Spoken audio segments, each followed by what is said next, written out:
안녕하세요. 그녀의 북살롱 미셸입니다. 네, 오늘은 세계사 책 한 권 소개해 드릴 거예요. 세계사 방대하게 여겨질 수 있는 그런 토픽이지만 오늘 소개해 드리는 이 작가님의 안내를 따라가는 것은 그리 무리스럽지 않을 것 같습니다. 바로 네루,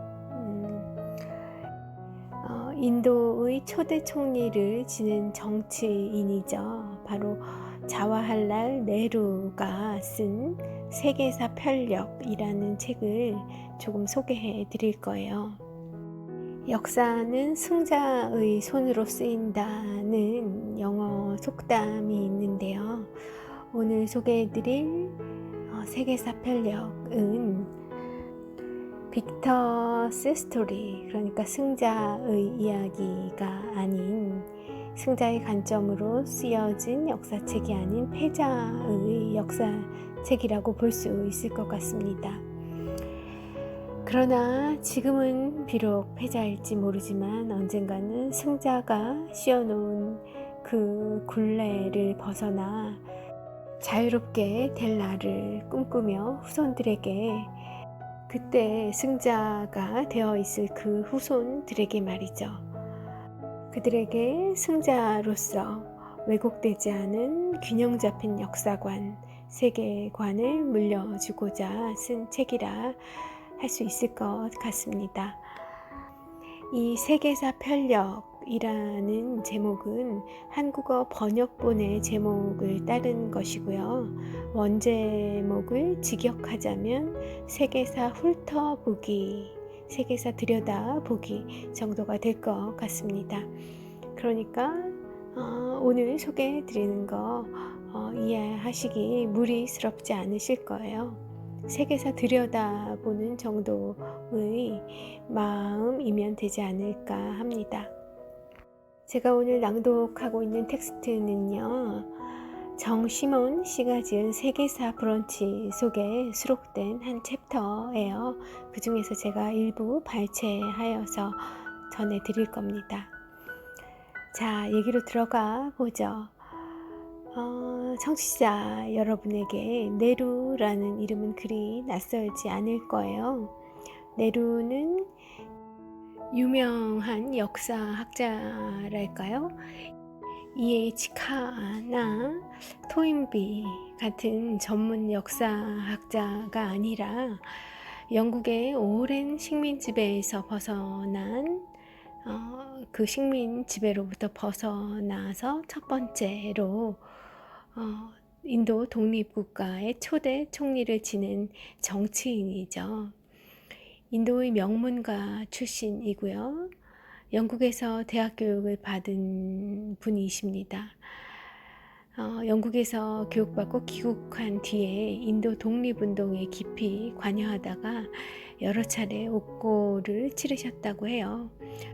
오늘 소개해드리는 세계사 편력은 네루가 1930년에서 33년 동안의 수감 생활을 하던 그 와중에 쓰신 책이라고 합니다. 감옥에서 참 인류의 지적 산물이 많이 나왔어요. 그죠? 동서를 막론하고 그런 책들이 많이 있는 것 같습니다. 감옥으로부터의 사색 이런 책도 떠오르고요. 정약용이 유배지에서 쓴 편지도 떠오르고요. 사마천의 사기에 언급된 또 수많은 사례들도 있고, 그리고 또 서양으로 가도 그렇게 감옥에서 옥중에서 불후의 명작들을 남긴 그런 분들이 많이 있습니다. 볼테르의 희곡 오이디푸스도 있고요. 아서 왕의 죽음, 소돔 120일, 그리고 세계의 역사, 이런 유명한 책이라는데 저에게는 좀 낯설기도 한 그런 이제 서양의 옥중에서 발간된 그런 불후의 명작들도 많이 소개되어 있네요. 왜 감옥에서 뛰어난 저작이 종종 탄생하는 것일까요? 이 정시문 작가님이 쓰시기로는 감옥에 갇힌 사람은 자유를 잃는 대신 시간을 얻는다. 역설적으로 세속의 번거로운 일상사와 유혹에서 벗어나 사색과 성찰을 할 수 있는 기회가 주어지는 것이다 라고 쓰고 계십니다. 그럴 것 같아요. 지성의 수준이 높은 분들이 사회에서 어떤 정치적인 그런 활동을 하시느라 눈코 뜰 새 없는 시간들을 보내시다가 본의 아니게 부득이하게 감옥에 갇히게 되면 아마 그간 미뤄두었던 쓰고 싶었지만 시간이 여의치 않아서 쓸 수 없었던 그런 저작 활동을 펼치고 싶은 마음이 드실 것도 같습니다. 그렇기도 하고 또 어떤 절박함도 있을 것 같아요. 사마천이 언급한 그런 많은 분들은 그런 절박함에서 또 책을 내었던 것도 같고요. 어떻든 오늘 소개해드릴 세계사 편력은 감옥에서 쓰였다는 걸 생각하면 굉장히 좀 어둡고 침울할 것 같기도 하고 뭔가 울분이 차야 있을 것 같기도 한데 그렇지가 않습니다. 이 책은 감옥에서 쓰였다는 사실뿐 아니라 책의 스타일과 구성 면에서도 독특하죠. 이 책 세계사 들여다보기, 세계사 편력은요, 원래 네루가 자신의 딸 인디라에게 보낸 서간문을 모아 정리한 것이기 때문입니다. 실제로 책 속에 등장하는 첫 번째 편지가 쓰인 1930년 10월 26일은 바로 딸 인디라의 13번째 생일이었죠. 네루는 감옥에 갇힌 탓에 근사한 선물을 직접 전해주지 못한 아버지의 미안함을 이렇게 피력하고 있어요. 들어보세요. 생일이면 너는 을에 선물과 축복을 받아왔지. 축복이야 여전히 듬뿍 받겠지만 나인이 형무소에서 내가 너에게 무슨 선물을 보낼 수 있을까? 내 선물은 실로 어떤 물질이나 고체일 수는 없단다. 그저 착한 요정이 너에게 내 딸에게 내려씀직한 공기나 정신 같은 그런 선물일 수밖에 없겠지. 감옥의 높은 벽도 막을 수 없는 그런 것 말이야 라고 쓰고 있어요. 네루의 마음이 잘 전해지는 것 같습니다. 이어서 네루는 인디라에게 선물을 주지 못하는 대신 앞으로 틈날 때마다 편지를 자주 쓰겠다고 약속합니다. 과연 어떤 내용으로 그 여러 편지를 채울까? 네루의 계획은 1931년 1월 1일에 쓴 두 번째 편지에서 구체적인 모습을 드러냅니다. 네루는 인디라에게 편지를 통해 인도 그리고 세계의 역사에 대한 대화를 나눌 것을 약속하죠. 그러면서 한 아버지이자 동시에 감옥에 갇힌 독립투사로서의 외로움과 복잡한 속내를 드러내기도 합니다.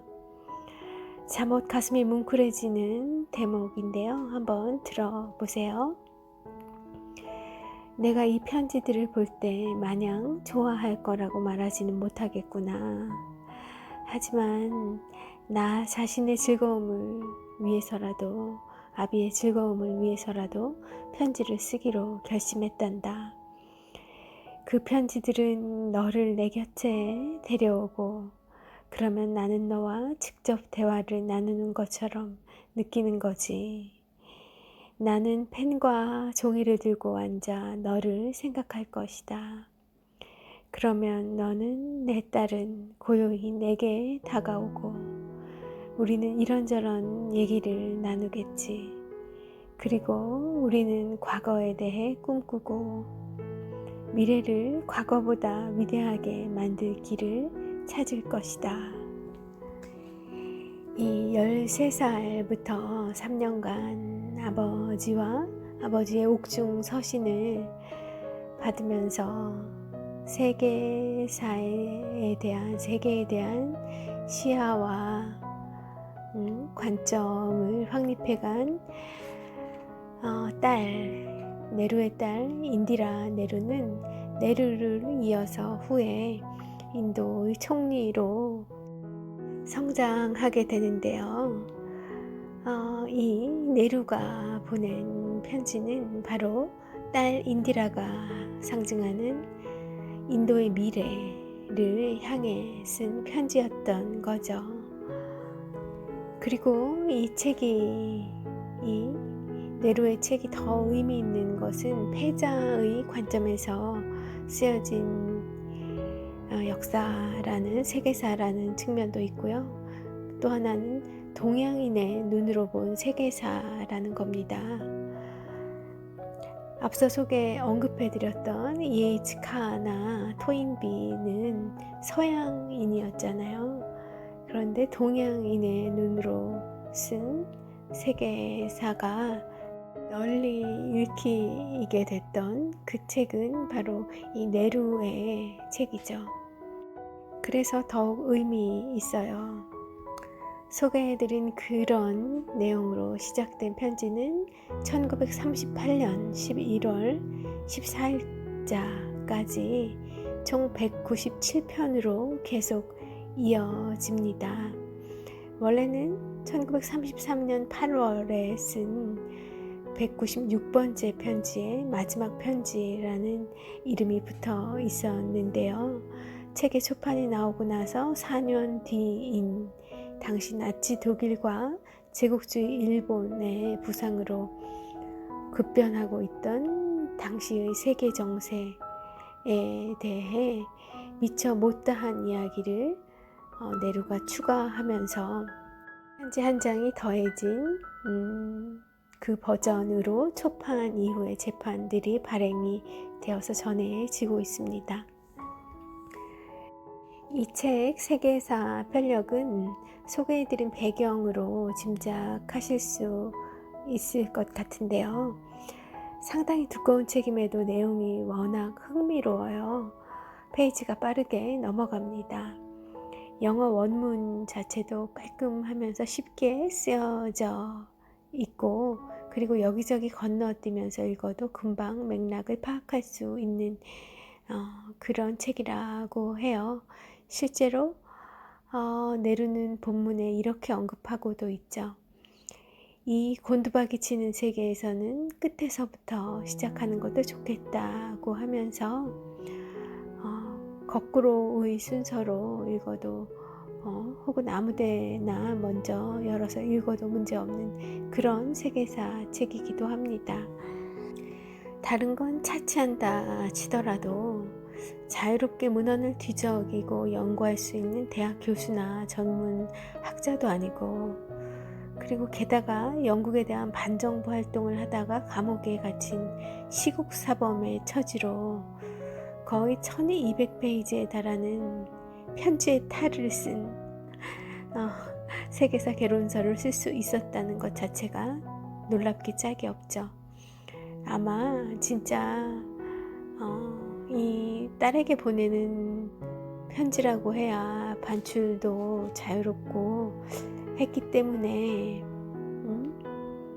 딸에게 쓰는 편지인 것처럼 가장을 한 것이지 네루는 실제로는 동양인의 관점에서 쓴 세계사 책을 편찬하고 싶었던 게 아닐까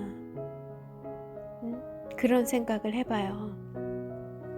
굉장히 그의 문체처럼 그의 어투처럼 굉장히 유한 그런 방식이지 않은가 합니다. 간디가 택했던 그 비폭력 저항과 같은 맥락으로 어떤 그런 굉장히 부드러운 방법을 택한 것이 아닌가 하고요. 이런 접근에서 뭔가 우리가 얻을 수 있는 교훈이 있지 않은가 싶어요. 책의 서문에서 네루는 감옥에 도서관도 없을 뿐더러 감방 안에 많은 책을 쌓아둘 수도 없었던 고충을 토로하면서 그나마 젊은 시절부터 읽은 책이 그리고 그 젊은 시절 독서하면서 내용 중 인상 깊은 대목을 따로 적어두거나 정리해 온 독서 습관이 집필에 큰 도움이 되었다고 밝히고 있습니다. 책 속에 담겨있는 풍성한 정보도 인상적이에요. 네루가 인도와 영국의 역사에 해박하리라는 정도는 어렵지 않게 예상할 수 있지만 그 밖에도 전 세계의 고대 문명사는 물론이요, 이탈리아 르네상스와 프랑스 혁명사, 중국의 역사, 에도 정통한 면모를 보이고 있고요. 심지어는 한국과 일본의 역사에도 여러 페이지를 할애하고 있습니다. 굉장히 소소한 그런 역사 속에, 세계사 속에 숨어있는 에피소드들도 많이 언급이 되어 있고요. 또한 네루는 단순히 정보를 제공하는 데 그치는 것이 아니라 곳곳에 자기의 의견이나 감상을 밝히고 있어요. 그러기 위해서 이 세계사 편지, 세계사 책을 집필한 것으로 보이죠. 그때마다 번뜩이는 내공 또한 날카롭습니다. 영국의 산업혁명 과정을 소개하면서 산업혁명과 자본주의는 생산의 문제를 해결했다. 하지만 새로이 창출된 부의 분배 문제는 해결하지 못했다고 지적하는 대목. 또 프랑스 혁명에서 많은 역할을 했던 그 로베스피에르를 비롯한 프랑스 혁명의 주역들을 소개하는 편지에서는 이들 혁명의 지도자는 모두 젊은이였다. 혁명이 노인들의 힘으로 이루어진 적은 좀처럼 없었다. 이런 대목들 실로 인상적입니다. 이 세계사 편력의 또 다른 중요한 특징이라면 앞서 언급드렸기도 한데요. 서구의 역사 역시 공평하게 다루고 있기는 하지만 인도를 포함한 아시아의 역사를 돌아보면서 과거 아시아의 영광, 과거에 있었던 그 아시아의 영광을 일깨우는 것도 게을리하지 않았다는 점이에요. 미국인이나 유럽인이 아닌 유라시아 국가 인도의 지성이 쓴 책답죠. 그런 네루의 시각, 균형 감각이 돋보이는 대목을 좀 읽어드리겠습니다. 오늘날 유럽은 강하고 힘이 넘치며 그 땅의 사람들은 자기들이 세계에서 가장 문명화되고 세련되었다고 여긴단다. 유럽인들은 아시아와 그 민족들을 깔보고 여기 와서 아시아 나라들로부터 가져갈 수 있는 것이면 죄다 차지하려고 하지. 시대가 이토록 변했구나. 유럽과 아시아를 한번 잘 살펴보자꾸나. 지도를 펼치고 거대한 아시아 대륙에 달라붙어 있는 작은 유럽을 보렴. 그저 아시아의 작은 돌출부 같지. 역사를 읽으면 오랜 기간 동안 아시아가 우세했음을 알게 될 것이다. 아시아인들은 연이어 물결을 이뤄 유럽을 정복했단다. 그들은 유럽을 유린했고 유럽을 문명화시키기도 했지. 아리아인, 스키타이인, 훈족, 아랍인, 몽골인, 투르크인, 이들은 모두 아시아 어딘가에서 와 아시아와 유럽을 뒤덮었지. 정말이지 유럽은 오랫동안 마치 아시아의 식민지 같았고 현대 유럽인 가운데 상당수가 아시아에서 온 침략자들의 후손이란다. 여기에 정시몬 씨가 덧붙이고 있는 그런 이래요. 그렇다. 인류 역사 전체로 보면 유럽이 세계를 제패한 시기는 사실 아주 짧은 시간에 지나지 않는다. 그에 앞서 아시아계 유목민족인 훈족은 이미 로마 제국으로부터 조공을 받았고 몽골은 러시아와 폴란드 등 동유럽 전역을 복속시켰으며 투르크는 결국 콘스탄티노플을 함락하여 동로마 제국을 멸망시켰다. 제가 여기에 조금 덧붙이자면 예루살렘, 이스라엘에 있는 그 예루살렘은 3대 종교의 본산지예요. 유대교, 그리고 기독교, 그리고 이슬람교. 이들 3대 종교는 공통적으로 아브라함을 따르고 있고요. 그 종교가 모두 예루살렘에서 시작한 거죠. 그리고 그 예루살렘은 어디에 있습니까? 아시아에 있다는 거죠. 그 예루살렘에서 시작된 그 종교가 글로벌하게 퍼져나가서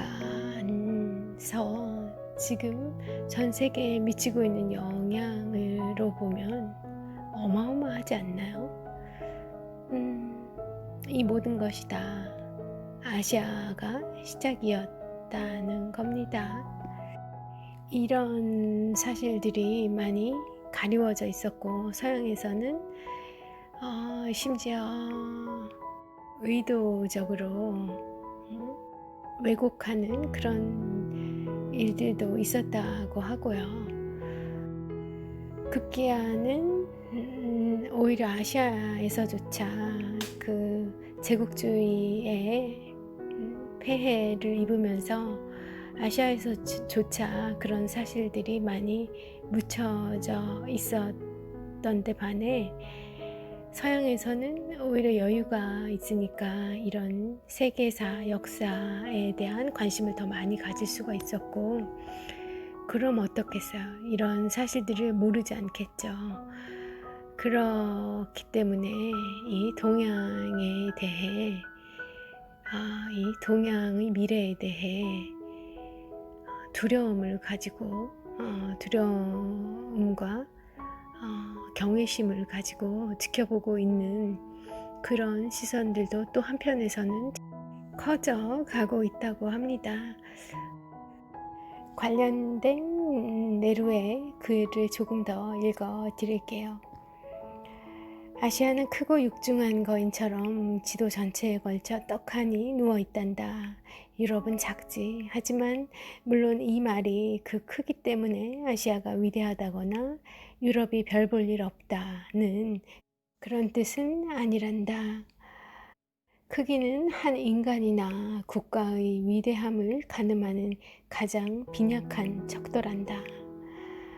우리는 유럽이 비록 여러 대륙 가운데 가장 작을지언정 오늘날에는 가장 위대하다는 것을 잘 안다. 그들이 배출한 위대한 과학자들은 발견과 발명으로 인류 문명을 엄청나게 진보시키고 수백만 남녀의 삶을 더욱 편안하게 만들어 왔지. 또 위대한 작가와 사상가, 미술가와 음악가, 그리고 활동가들도 보유했단다. 유럽의 위대함을 인정하지 않는 것은 어리석은 짓이겠지. 네, 이렇게 크기는 한 인간이나 국가의 위대함을 가늠하는 가장 빈약한 척도라는 말은 정말 큰 울림을 가집니다. 불현듯 현대 중국의 역사 교사는 학생들을 어떻게 가르치는지 궁금해져요. 그들도 네루처럼 중국이 아무리 큰 나라라도 이웃의 작은 나라들을 업신여겨서는 안 된다고 가르칠런지 혹시 크기야말로 한 국가의 위대함을 가늠하는 가장 확실한 척도라고 가르치는 것은 아닐지. 이 정시문 작가님은 좀 걱정을 하시는 것도 같네요. 그렇지만 제 생각은 좀 달라요. 중국의 그 역사와 문학들을, 그런 책들을 보면서 제가 느끼게 되는 건 중국이 현재는 그렇게 많이 찌그러져 있지만 그들에게 그 저력이 있다는 것을 확신하게 돼요. 그들이 오랜 역사를 가지고 발전시켜 온 큰 대국을 유지시켜 왔던 뿌리도 있고, 그 속에 우수한 인재가 많이 있을 수밖에 없는 거잖아요. 그리고 또 역사 속에 그래 왔고요. 전 인구, 그러니까 중국의 전 인구를 다 높은 수준의 교육을, 가르침을 줄 수는 없는 것이겠지만 그들의 교육의 수준이 결코 그렇게 편협하지 않을 것 같다는 생각이 들어요. 지금의 그 찌그러진 현실에서 또 과거의 그 영광을 상기시켜 보면서 배워지는 교훈들이 많이 있을 겁니다. 그리고 그들의 이 교육열이 한국의 교육열이 엄청나다고 하는데 뭐 더하면 더했지 덜하지 않더라고요. 다큐멘터리 같은 것들을 보면요. 그래서 정시몬 작가님에게는 그런 걱정하지 않으셔도 될 것 같습니다 라는 말씀을 드려보고요.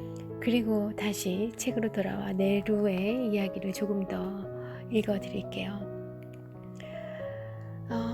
네루는 유럽이 인류에 공헌한 바를 언급한 데 이어서 재빨리 동양의 지적 성취가 그에 못지않다는 점을 일깨우고 있어요. 들어보시죠. 하지만 아시아의 위대함을 잇는 것도 똑같이 어리석은 일일 거야. 우리는 유럽의 광채에 조금씩 현혹되어 과거를 잊기 쉽다. 모르긴 몰라도 다른 곳의 어떤 인물이나 어떤 것보다도 더 많이 세계에 영향을 끼친 위대한 사상적 지도자들, 주요 종교의 위대한 창시자를 배출한 곳이 바로 아시아임을 기억하자꾸나. 크리슈나, 붓다, 조로아스터, 그리스도, 모하메드, 그리고 중국의 위대한 철학자인 공자와 노자, 장자, 그 외 아시아의 위대한 사상가들, 이름만으로도 몇 페이지는 좋게 채울 것이다. 네, 장자는 제가 추가했습니다. 예, 엑스 오리엔테 룩스라는 유명한 말이 있죠. 빛은 동방에서 라는 의미의 라틴어 표현이 새삼 떠올라요. 네루에 의하면 근대 유럽의 찬란한 빛, 그 불꽃의 씨앗은 아시아에서 온 것이었습니다.